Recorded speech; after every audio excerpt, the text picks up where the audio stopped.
بسم اللہ الرحمن الرحیم۔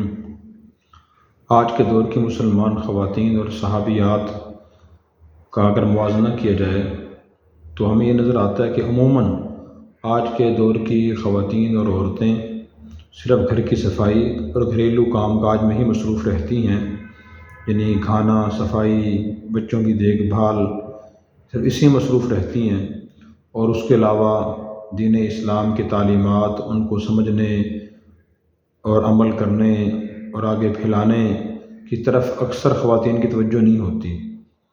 تو یقیناً گھر کے کام کرنا ہی بڑی ذمہ داری ہے، اور ثواب کی نیت کرنے سے ان پر بڑا اجر و ثواب ملتا ہے، اور وہ بہت بڑا کام ہے۔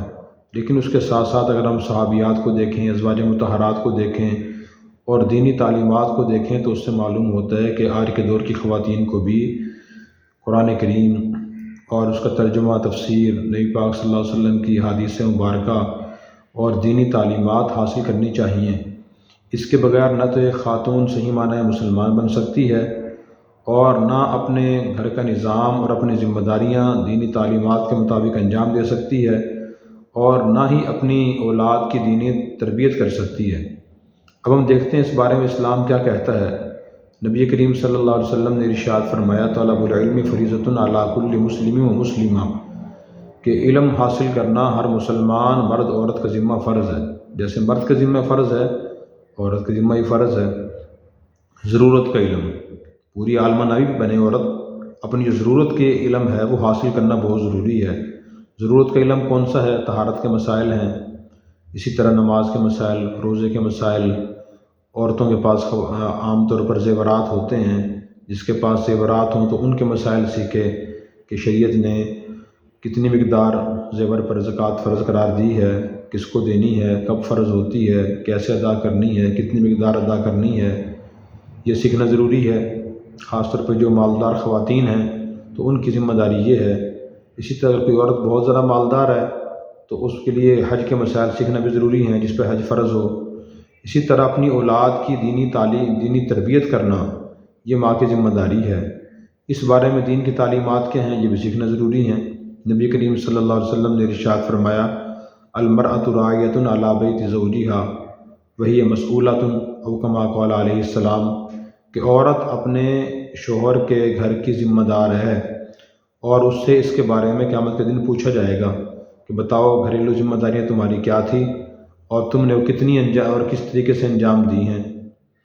تو شوہر کا مال کیسے خرچ کرنا ہے، کہاں خرچ کرنے کی اجازت ہے، شوہر کے حقوق کیا ہیں، اس کے ساتھ عورت کا رویہ کیسا ہونا چاہیے، اور زندگی کیسے گزارنی چاہیے، اس کی کون سی باتیں ماننا جائز ہیں، کون سی ناجائز ہیں، اس بارے میں افراط تفریط ہے۔ بعض خواتین بالکل نافرمان ہوتی ہیں، اور بعض ضرورت سے زیادہ فرمانبردار ہوتی ہیں کہ بس جو شوہر نے کہہ دیا، خواہ وہ کام جائز ہے یا ناجائز ہے، وہ صحیح ہے یا غلط ہے، ماننی ہے اس کی بات، کیونکہ وہ شوہر ہے۔ تو یہ بات بھی شرعی لحاظ سے درست نہیں ہے۔ اللہ رسول نے کیا حدود مقرر کی ہیں، ایک عورت کو یہ معلوم ہونا چاہیے۔ اسی طرح عورت کے اخلاق کیسے ہوں، اس کے معاملات کیسے ہوں، اس کی معاشرت کیسی ہو، تو اس کو یہ بھی سیکھنا ضروری ہے۔ اور یہ سب چیزیں سیکھنے سے آتی ہیں۔ بنیادی چیز شریعت کا علم ہے، اگر وہ عورت کے پاس ہو تو پھر عورت اپنے باقی فرائض بھی سے انجام دے سکتی ہے۔ نبی کریم صلی اللہ علیہ وسلم کا معمول تھا کہ آپ روزانہ مغرب اور عشاء کے درمیان جس گھر میں تشریف فرما ہوتے تو مدینہ کی عورتیں وہاں جمع ہو جاتی تھیں، اور آپ صلی اللہ علیہ وسلم ان کو ہدایات دیتے، تعلیمات دیتے، تو وہ آپ سے مسائل پوچھتی تھیں، رہنمائی لیتی تھیں۔ جو شرم و حیا کے مسائل ہوتے تھے وہ حضرت عائشہ رضی اللہ عنہا سے یا کسی زوجہ محترمہ کو بتاتی تھیں عورتیں، پھر آپ کی زوجہ محترمہ حضور سے پوچھ کر اس عورت کو بتایا کرتی تھیں۔ سب سے زیادہ یہ کام حضرت عائشہ رضی اللہ عنہا نے انجام دیا۔ حضرت عائشہ رضی اللہ تعالیٰ عنہا سے نبی کریم صلی اللہ علیہ وسلم کی 2210 احادیث مروی ہیں، یعنی حضرت عائشہ نے حضور سے 2210 احادیث یاد کر کے امت کو پہنچائی ہیں۔ اور حضرت عائشہ رضی اللہ عنہا کو وراثت کے مسائل میں بڑی مہارت حاصل تھی، تفسیر میں بڑی مہارت حاصل تھی۔ صحیح مسلم حدیث کی کتاب ہے، اس کے آخر میں حضرت عائشہ رضی اللہ تعالیٰ عنہا کی تفسیر کا بہت بڑا حصہ منقول ہے۔ تو وراثت کے مسائل شریعت کے مشکل مسائل ہیں، حضرت عائشہ رضی اللہ عنہا کو اس میں مہارت حاصل تھی۔ وہ سارا انہوں نے حضور سے علم حاصل کیا اور آگے امت تک پہنچایا۔ بڑے بڑے صحابہ کرام سے مشورہ کرتے تھے مسائل کے بارے میں۔ اسی طرح عائشہ رضی اللہ عنہا، حضرت ام سلمہ رضی اللہ عنہا اور دوسری بہت سے صحابیات، حضرت حفصہ رضی اللہ عنہا کہ قرآن کریم کی حافظہ بھی تھی، قرآن نے حفظ کر لیا تھا۔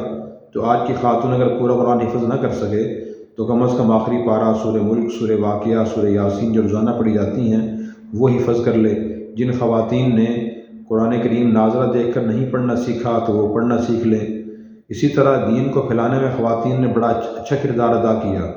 حضرت عمر فاروق رضی اللہ عنہ اسلام میں جو داخل ہوئے، اس میں ان کی بہن فاطمہ بنت خطاب کو بڑا دخل ہے، انہوں نے ترغیب دی اور ان کی وجہ سے اسلام میں داخل ہوئے۔ ابو جہل کے بیٹے اکرمہ تھے، یہ اپنے والد کی طرح شروع میں اسلام کے بڑے مخالف تھے، ان کی بیوی تھی تو انہوں نے ان کو مجبور کیا اور انہوں نے اسلام قبول کر لیا۔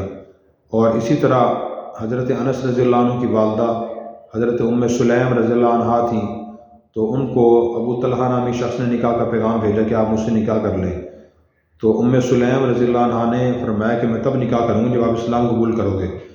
اس وقت تک وہ مسلمان نہیں تھے، چنانچہ ان کی ترغیب کی وجہ سے ابو طلحہ نے اسلام قبول کیا اور حضرت ام سلیم نے ان سے نکاح کر لیا۔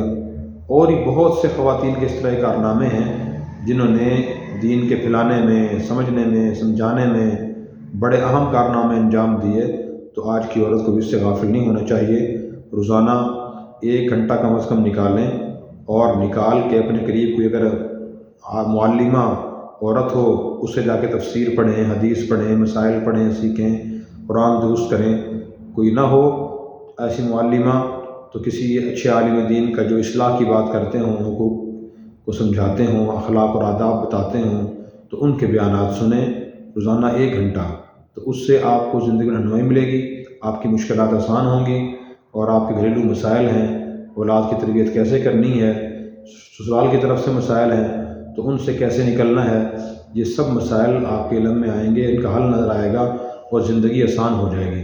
تو خواتین کو اس طرف توجہ بھی کرنی چاہیے تاکہ زندگی آسان ہو سکے۔ ہمارا دین ایسی تعلیمات اور ہدایات دیتا ہے جو دنیا اور آخرت دونوں کے لیے مفید، نفع بخش اور سکون کا باعث ہیں۔ اللہ ہمیں عمل کی توفیق عطا فرمائے۔